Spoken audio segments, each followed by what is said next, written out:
Siapa yang gak kaget usia capres digugat ke MK maksimal 70 tahun, ditulis dari berbagai sumber. Sebelum kita lanjut, jangan lupa subscribe dan nyalakan loncengnya agar Anda menjadi yang pertama mendapatkan informasi dari jurnal terupdate. Upaya kubu Prabowo yang menantikan ketok palu Mahkamah Konstitusi atau MK soal syarat usia minimal capres dan cawapres bak menemui lawan sepadan setelah tersiar kabar pengajuan gugatan 98 pengacara agar usia capres atau cawapres dari yang semula tidak terbatas diubah menjadi maksimal 70 tahun. Ini menarik sekaligus memenuhi ekspektasi kita bahwa harus ada saingan gugatan usia capres atau cawapres dari sisi yang sebaliknya.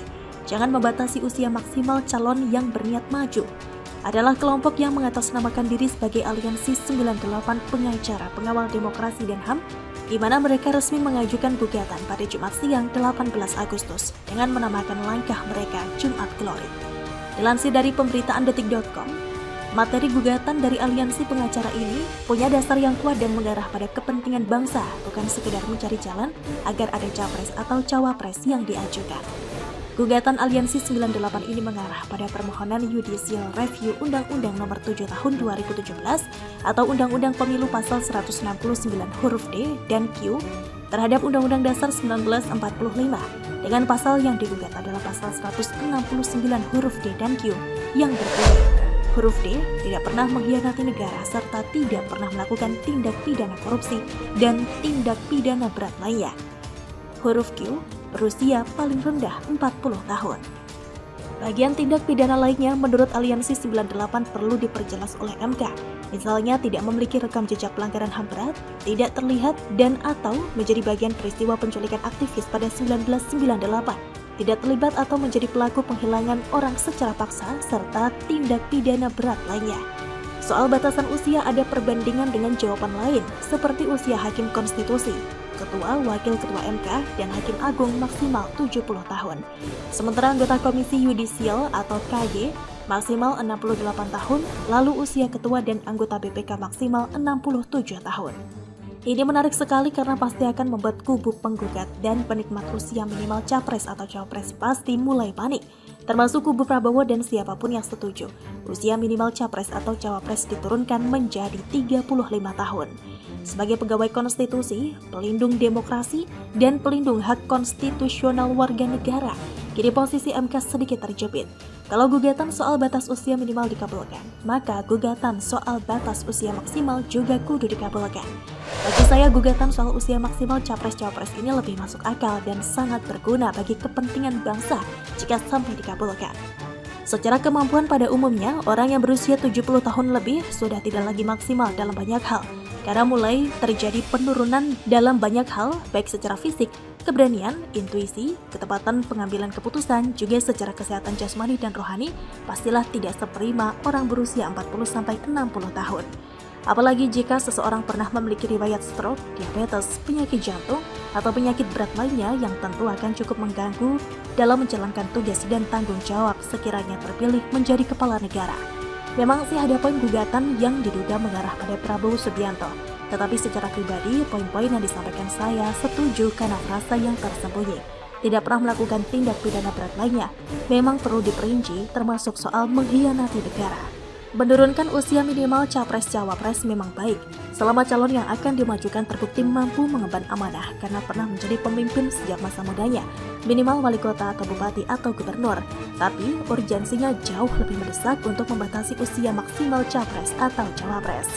Jika lantas usia Prabowo kayak kena lagi, yaitu kebetulan saja, masa usia maksimal mau dibatasi hanya sampai 60 tahun saja, atau masa mau dinaikkan batasnya menjadi 80 tahun? Akhirnya, mari berharap agar MK tidak masuk angin dalam menyikapi kedua gugatan yang berbeda pendekatan dan tujuan ini. Sekali lagi intinya, kalau MK mengetuk palu dan mengabulkan batasan usia minimal menjadi 35 tahun, sebaiknya MK juga kudu mengabulkan usia maksimal pada angka 70 tahun. Lah kalau begitu kan Prabowo langsung tamat dong? Ya biarkan saja. Lagian kan sudah dibilang kan Prabowo sudah lewat setelah kalah pada 2014 silam. Kok malah diulangi lagi dengan kalah lagi pada 2019 lalu. Terus besok mau kalah ketiga kalinya juga. Begitulah kura-kura. Sebagaimana diketahui sebelumnya, Ketua Umum Partai Gerindra Prabowo Subianto menanggapi gugatan terhadap Undang-Undang Pemilihan Umum ihwal batas usia calon presiden dan calon wakil presiden yang tengah diproses di Mahkamah Konstitusi. Menurut Prabowo, usia sedianya bukan faktor utama untuk melihat kapabilitas kepemimpinan seseorang. Alih-alih usia, Prabowo menyebut tekad dan idealisme seseorang lebih penting diperhatikan. Kalau saya lihat, jangan kita terlalu melihat usia lah, kita lihat tekad, idealisme, kemampuan seseorang, kata Prabowo di kantor DPP Partai Solidaritas Indonesia atau PSI, Jakarta Pusat, Rabu 2 Agustus 2023. Toh banyak negara, kata Prabowo, banyak pemimpin yang usianya muda. Saya lihat banyak negara itu pemimpinnya muda-muda, kata Menteri Pertahanan tersebut. Adapun gugatan ihwal batas usia Capres-Cawapres ini terintegrasi di MK dengan nomor perkara 29-PUU-21-2023. Pemohon berasal dari PSI yang diwakili oleh Ketua Umum Giring Ganesha, Sekretaris Jenderal Dea Tunggaesti, serta sejumlah kader yang terdiri atas Antoni Winza Prabowo, Dani Eka Rahmaning Tias, Dedek Prayudi, dan Mikhail Gorbachev. Mereka menggugat Undang-Undang Nomor 7 Tahun 2017 tentang Pemilihan Umum Pasal 169 huruf Q. Aturan ini berbunyi persyaratan menjadi calon presiden dan calon wakil presiden adalah berusia paling rendah 40 tahun. Menyitir dokumen pemohon, mereka mengalami kerugian konstitusional dan hendak mengubah batas usia 40 tahun menjadi 35 tahun. Pasalnya, batasan usia 40 tahun membuat pemohon kehilangan haknya untuk memilih dan mendapatkan sebanyak mungkin pilihan pemimpin, termasuk yang berusia muda alias di bawah 40 tahun. Bagaimana menurut Anda? Adegan Jokowi mengambil PIN anggota Paskibraka yang jatuh bikin terharu, ditulis oleh widodoekspedisiwar.com. Sebelum kita lanjut, jangan lupa subscribe dan nyalakan loncengnya agar Anda menjadi yang pertama mendapatkan informasi dari jurnal terupdate. Sudahkah Waters melihat cuplikan tayangan Presiden Jokowi memungut PIN yang terjatuh lalu menyerahkan kepada anggota Paskibraka di Istana Negara pada 15 Agustus 2023 lalu? Saya sudah menonton dan merasa terharu melihat teladan kerendahan hati yang ditunjukkan oleh Jokowi yang tanpa ragu melakukan tindakan yang terlihat sepele tapi sangat bermakna itu. Peristiwa menarik ini terjadi saat acara pengukuhan anggota Paskibraka yang akan bertugas saat upacara HUT RI ke-78 tepat pada 17 Agustus 2023 hari ini. Saya yakin bahwa hal semacam ini bisa dilakukan oleh Jokowi tanpa memandang status atau jabatan yang disandang oleh beliau.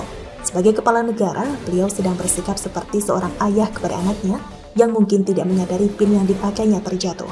Atau mungkin pula anggota Paskibraka itu tahu kalau PIN miliknya jatuh tapi agak segan buat mengambilnya karena semua mata pasti akan tertuju padanya. Mungkin saja loh ya.